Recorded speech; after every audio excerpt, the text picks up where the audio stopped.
À la suite des 2 précédentes vidéos sur la réconciliation entre les hommes et les femmes, je vous propose un nouveau dialogue avec Eric cette fois, qui est réalisateur de films, qui travaille avec moi depuis quelques années et qui fait partie du groupe des hommes.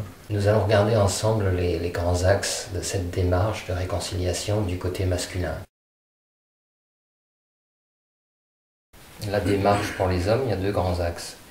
Il y a la question de la compassion pour l'écrasement du féminin et il y a la question de la pulsion sexuelle. Qu'est-ce que tu dirais sur la démarche de compassion? C'est vraiment de porter l'attention sur la souffrance que peuvent ressentir les femmes face à la domination, comme l'écrasement. C'est quelque chose qui me touche, quoi. C'est quelque chose où j'ai envie de, entre guillemets, me faire pardonner. Quelque chose qui pourrait dire, moi, faut qu'on en parle, je te fais du mal, il va falloir qu'on regarde. Souvent, on sent chez les hommes un désir plus fort de résoudre la pulsion sexuelle que d'avoir une compassion pour le féminin. Pourquoi la pulsion sexuelle aujourd'hui, elle est si importante pour les hommes? C'est quelque chose d'irrépressible, qui est toujours présent. Donc c'est vrai que notre premier contact avec une femme, finalement, si on regarde bien honnêtement, c'est d'abord la pulsion. C'est d'abord de voir la femme comme un objet sexuel. Donc on se dit, il faut d'abord que je résolve ma pulsion. Il faut d'abord que j'ai plus de pulsion même, pour après être ouvert à la compassion. Et c'est automatique en fait, parce que c'est tellement présent, tellement fort, que c'est ça qui vient en premier. Je pense qu'on a un vrai travail à faire en tant qu'homme sur cette question-là. C'est difficile d'en parler entre hommes déjà à ce niveau-là. Donc c'est vrai que c'est une révolution. C'est un thème qui est révolutionnaire dans le sens où on n'en parle pas beaucoup, c'est un tabou. C'est un tabou d'en parler comme une domination pour l'homme et comme une proposition aux femmes de vivre une compassion pour cette souffrance masculine qui est non dite, qui est tabou. Moi je propose une voie des compassions où les hommes comme les femmes se tournent les uns vers les autres pour essayer de faire un pont plutôt que de se confronter en permanence. Et cette question de la pulsion, elle est rattachée à la question de la possession, posséder. Il y a un aspect animal qui existe à l'intérieur de ça, qui semble être naturel. C'est très masculin ça, de vouloir posséder un territoire, posséder une femme. Et dans la relation intime, la pulsion, elle dit qu'une chose, elle dit posséder pour se soulager.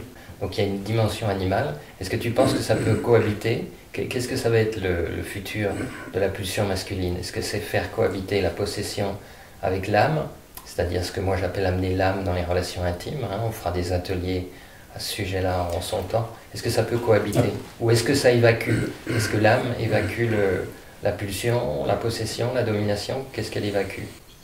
Elle évacue déjà la violence de l'acte. La possession, c'est comme quelque chose, ça va avec l'imposition, quoi. C'est parce qu'on impose l'acte sexuel qu'il y a possession.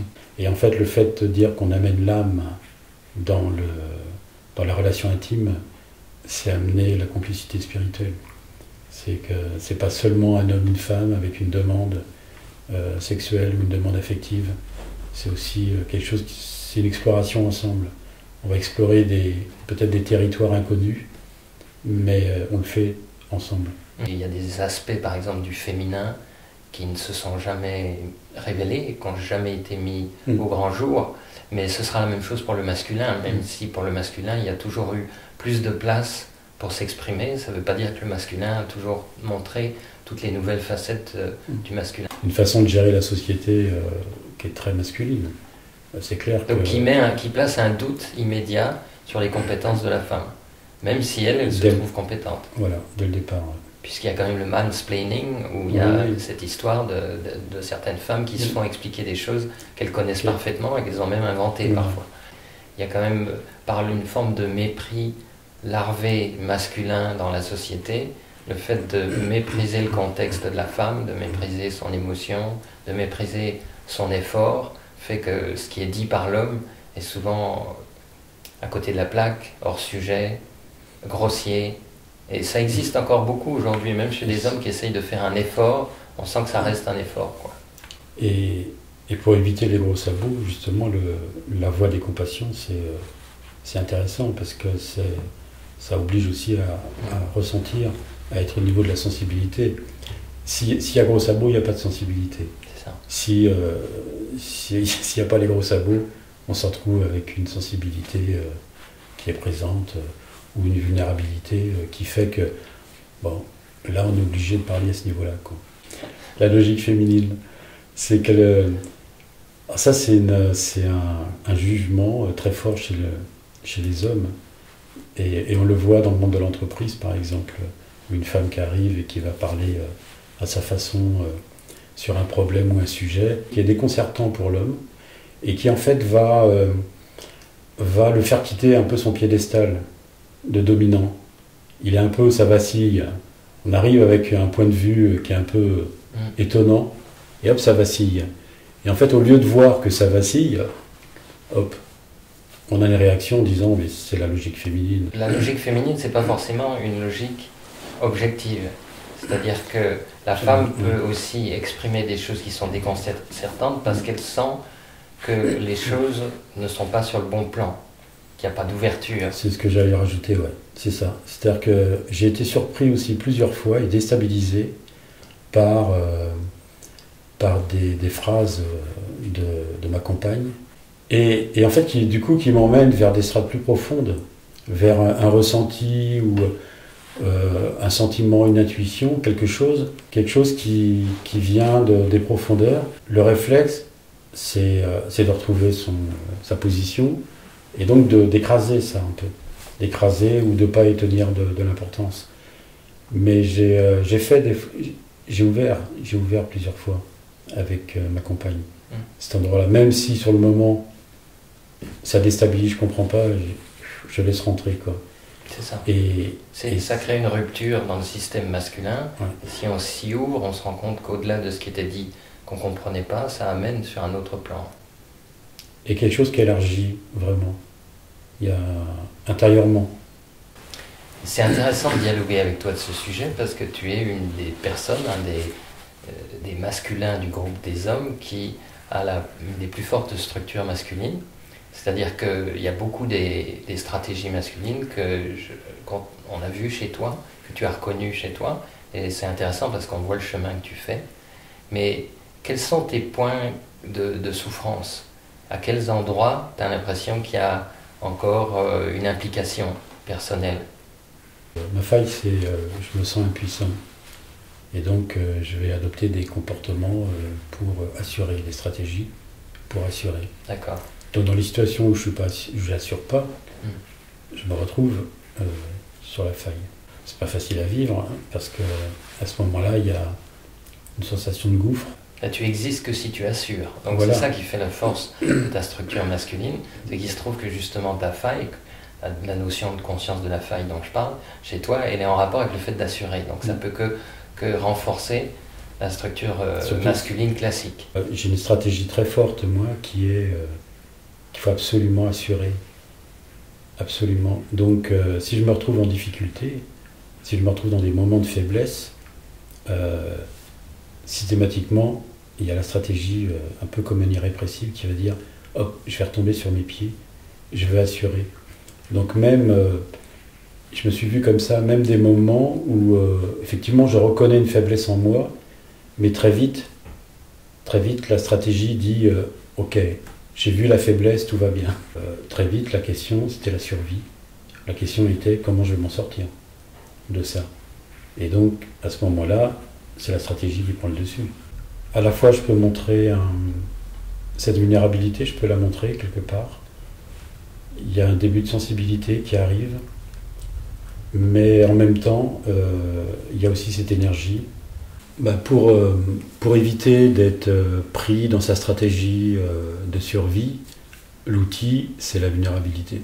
Accepter de se sentir vulnérable à ce moment-là, dans les moments où justement on est pris un peu en défaut, où ça vacille, où l'instinct dit il faut que je m'en sorte, il faut que je retrouve ma position stable de dominant, d'homme.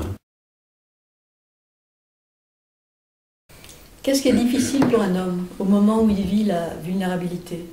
La vulnérabilité me dit ça, quoi. Elle me dit tu es tout petit.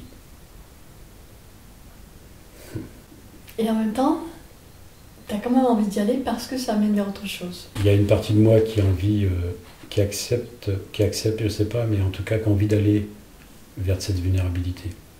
Parce que je retrouve des niveaux plus profonds de moi, plus ouverts, plus aimants, sans volonté de dominer, sans volonté de faire mal. Donc c'est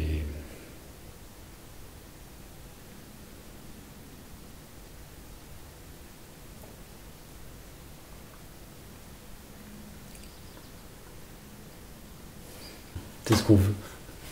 C'est ce que l'homme veut. Finalement, au fond, tout au fond. C'est ce qu'il veut. Un des axes du groupe homme, c'était de ressentir la douleur de l'écrasement chez la femme. Mais moi, la façon dont tu en parlais, je ressentais que tu ne ressens pas cette douleur. Comme si tu n'avais pas mesuré l'ampleur ou la force que ça peut avoir chez une femme. Dans les moments où on est en interaction avec un homme, et parfois c'est tellement fort qu'on n'a même plus la capacité ni de faire aucun travail spirituel, ou ni de se rappeler de notre faille, ni de rien du tout. Parce que ça domine la personnalité des femmes, en général. Et ça peut s'exprimer de beaucoup de manières différentes. Soit on joue la victime et du coup on va chercher la protection de l'homme, soit au contraire on joue la dominatrice parce qu'on n'a pas du tout envie de ressentir cette douleur de l'écrasement. Mais c'est une douleur terrible. Et vraiment au fond des tripes. Et à tel point que par moments on est absolument incapable d'en sortir dans l'instant, quoi. On a beau savoir, on a beau faire un travail avec Thierry depuis des années, ça a une force primitive. Des fois, il y a des images comme ça qui reviennent, tu vois, quand on en parle entre nous dans le groupe femmes, on parle des cavernes, on parle des hommes qui faisaient ce qu'ils voulaient, c'est comme si on avait toutes ces mémoires accumulées dans nos cellules, de cette force, de cette domination de l'homme. Et du silence auquel ça nous a contraints, dans beaucoup de situations, où on préfère se taire plutôt que se faire de recevoir une violence. Il y a eu tellement de violences qui ont été faites sur les femmes que même celles qui n'en ont pas subi réagissent à cette violence. Donc il y a une accumulation comme ça et ça interagit tout le temps. C'est omniprésent dans la relation avec un homme. Donc ça, je pense que l'homme ne le mesure pas toujours. Il ne mesure pas la force que ça peut avoir. Soit ils en ont peur. Et c'est la peur de l'homme qui souvent le force à vouloir dominer la femme. C'est parce qu'il a peur d'elle. C'est le ressenti qu'on a souvent. En fait, l'homme, il a des stratégies pour nous empêcher d'être qui on est parce qu'il a peur de nous. C'est ce qu'on se dit entre nous. Nous, on le sent aussi, tu vois, quand une femme se met en colère ou quand une femme prend le pouvoir, elle a un pouvoir qui est plus dur parfois qu'un homme. Parce qu'il y a cette souffrance derrière qui est si forte. Ah, donc, je ne sais pas dans quelle mesure, toi, tu peux dire que vraiment, tu as conscience de cette force-là chez la femme. Dans le travail que je fais dans le groupe des hommes, on en parle ensemble. Et moi, je vois que je n'ai pas touché vraiment l'ampleur de cette souffrance intérieurement.